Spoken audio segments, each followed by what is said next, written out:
Hi there, it's Donna from Taffy Crafting. You would not believe the hassle I've had trying to film making this box. Making this box is super easy. Filming it has been a complete challenge, from paper that was tearing while I was videoing it because I wasn't being careful enough, to the lighting failing me. I've tried to film it in the evening, film it in the day. Nope, just wasn't happening. So this is the last attempt. So if anything goes wrong, it's on video and it's staying. So I wanted to make a lipstick box, and I saw a project on Pinterest, and the way they've put this together was completely different. I've been using some Stampin' Up punches to put this together. They just use basic scissors. So I want to show you how I've done that to hold my favourite lipstick. Now, I know that lipstick come in boxes, and you could actually, in its original box, put that in there as a gift, but I think this is just so much fun like that, and I'm going to show you how to do it. Now, there are lots of these cracker style boxes on Pinterest, absolutely loads, and the Stampin' Up demonstrators that make them in the past have used the envelope punch board. Well, I'm going to use something different because we don't have the envelope punch board anymore. So I want to show you another way, quite a versatile punch, and I'll show you when I get to that bit. So for this, and this measurement is customized to this lipstick. And I know that lipsticks come in all different sizes, but this one is just under an inch in diameter, and it's just over 2.5 inches long. So the main part of this box is 3 inches with an inch either side.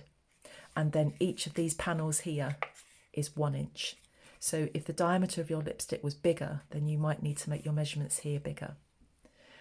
If you need any help whatsoever in creating your measurements, then don't hesitate to contact me. Come over to my blog, and there's a contact me button on there, and come and contact me there. And it will send me an email, and then I can get back in touch with you. You can tell me your measurements and I'll help you sort it out. So I've got a piece of DSP from the Ornate Garden. I've got my DSP chopped up into 6x6s at the moment because I'm trying to get shot of it before the new catalogue comes along. If you're interested at all in having some DSP that I've got chopped up, it really will be a complete mishmash of a selection of it. If you live in the UK, again, come and drop me a line at my blog. Come and find me at taffycrafting.blogspot.com or .co.uk and contact me. And if you would like a selection of DSP all in 6x6, then I'll send you just a selection of things. So we want this to measure 4.5, and I've got no direction to this pattern. 4.5 by 5. Oh, I can't get that on right. 4.5 by 5. And I'm going to use my scoreboard to do my scoring. Although that got me into trouble in my last video because I scored too hard. So I'm going to be a little bit more gentle. On the long side, score at 1 inch and at 4 inches. Turn it. And on the short side, score at 1 inch, 2 inches, 3 inches, and 4 inches. Nice and easy. And then fold and burnish all of your score lines.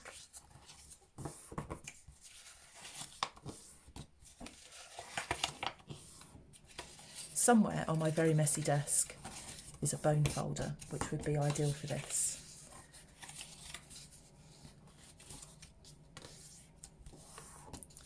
But for this project, fingers will suffice. Okay, so that's everything folded and burnished. So I'm now going to glue this together. Isn't the inside of this so pretty? And yes, I could have used that as the outside, but I've chosen not to. On the outside, get your tear and tape, and you want to find the rectangle. So this is the long side and this is the tab. So this is 1/2 inch. Everything else is 1 inch. So that first score line, run some tear and tape along that score line, as close to it as you possibly can. And when you're using highly patterned DSP, it's very difficult to see your score lines. And I think that could have been better.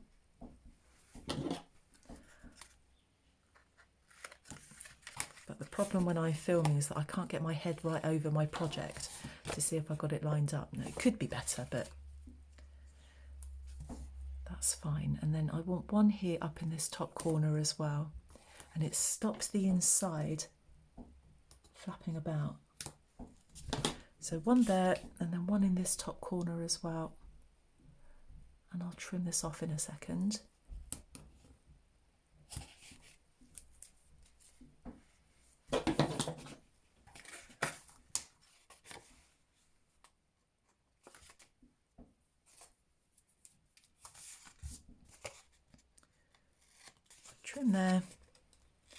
Trim there, and then make sure that adhesive is well stuck down, and then just take these off.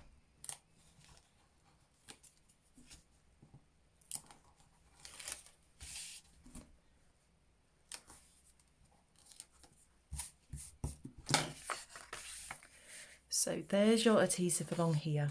So turn it back this way and then turn that in there like that. So there's your adhesive, and then bring this over. And if everything is nice and accurate, that you've scored properly and you've cut it all square, that will, there's no stickiness there. So you're left with that. Now, we don't have an envelope punch board. What we would have done is put these score lines into the envelope punch board, punched it, and it would have created the little gaps that we need to create that box. Instead, I've got the Perennial, I can't remember what it's called, the Perennial Essence Punch. So what we've got here on each of these score lines here, you know that we put the score lines at 1 inch and at 4 inches. What we're going to do, and these can be tricky to see, using this, so the score line is going to go into the punch here, right at the tip of that petal. So you're going to push it in there. I need to just check. That's it. And you go in about 1/4 inch and punch.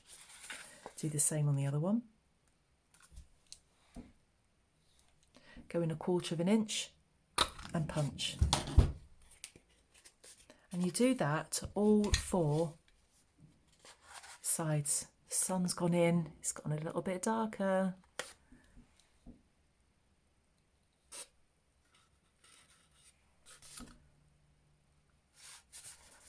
I'm struggling to see the score lines because my eyesight is really not very good.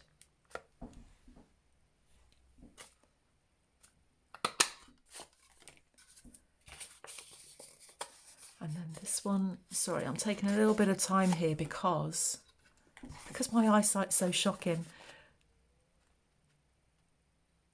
I hope I've got that right. Yes. And then we'll do it along this one as well. So it's just all of those 4 corners.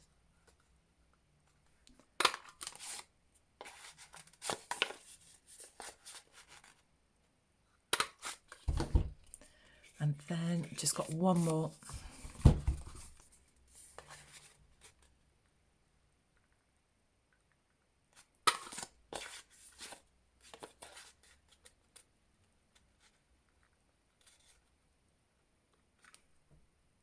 Okay, so just one last clarification, that there's your score line in there, there's the tip of that petal, and they just need to be in line with one another, and just push it in 1/4 inch, like that.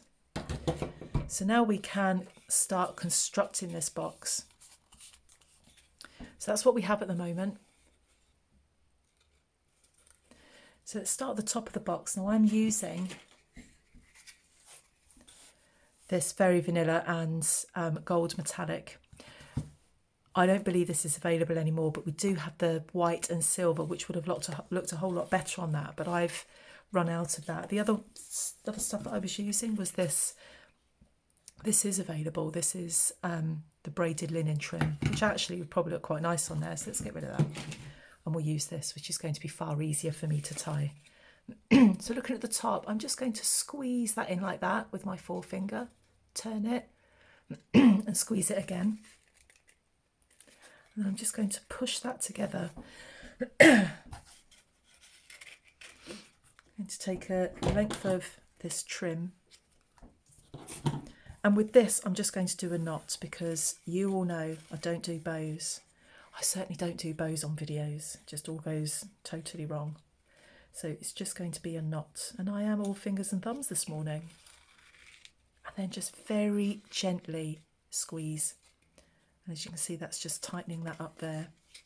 Now, if you are super duper at bows, then you put a bow on. I'm going to do a knot. And if I had more time and I could actually look at this more closely, I would do a bow because it does look a lot better.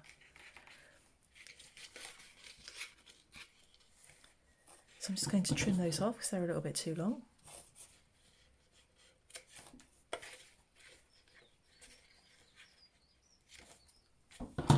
And then pop in your lipstick. Doesn't have to be lipstick, you could fill that with little sweets, whatever you liked. I just think that's a really different way of gifting a lipstick.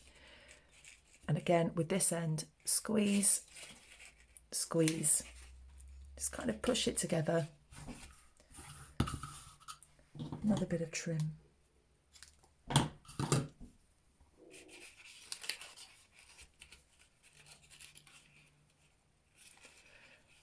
Tie it and just pull it very, very gently, and make sure that you've got your tie on the same side as the other tie.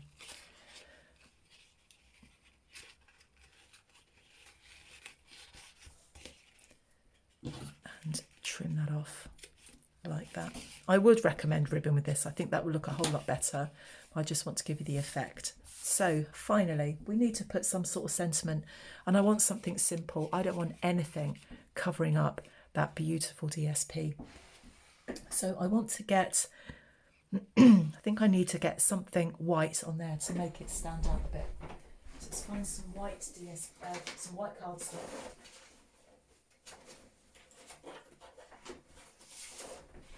Oh, that's not white cardstock. There we are. And the punch that I'm going to use for this is the classic label punch. And the sentiment that I'm going to use is from the Wildly Happy stamp set, and we've just got this here for you, and that's all I want to say. I don't want a great big sentiment covering all of that up. So with my Memento ink, I'm just going to ink that up and stamp it on my white cardstock. That could be better. Let's try that again.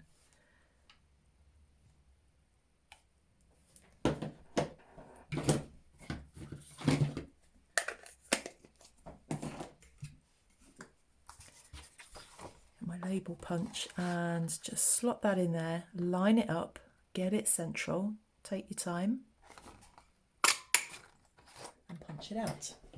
Now I'm going to stick that onto there with some dimensionals, and I'm going to brighten it up a bit with some rhinestones. I do like to put rhinestones on my projects. So with my dimensionals, mini dimensionals,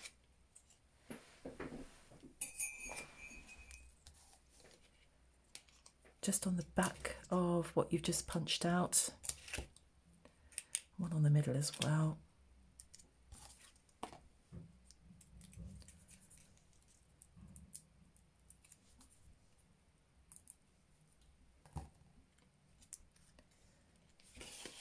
So line it up on here so it's in the middle.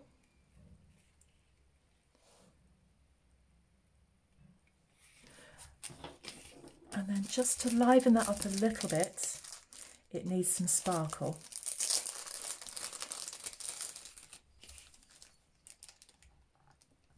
And I'm just going to put one on each side here, just super, super simple. But it will just brighten it up a little. So there we go. Your take on that will be down to whatever DSP you use, whatever ribbon you use, whatever stamp set you use. I just didn't want to have anything too big on there and cover up all of that beautiful DSP. I think it would look a lot better with ribbon, but I really would have got myself in a little bit of a pickle there if I'd used ribbon and tried to tie bows on there.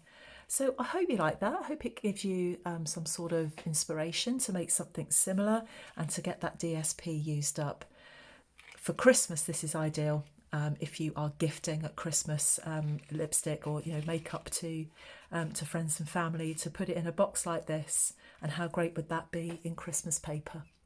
So I hope you liked it. If you have, please give a thumbs up. Come and find my blog and subscribe, and I will be along again soon with another project for you to try. See you then. Bye bye.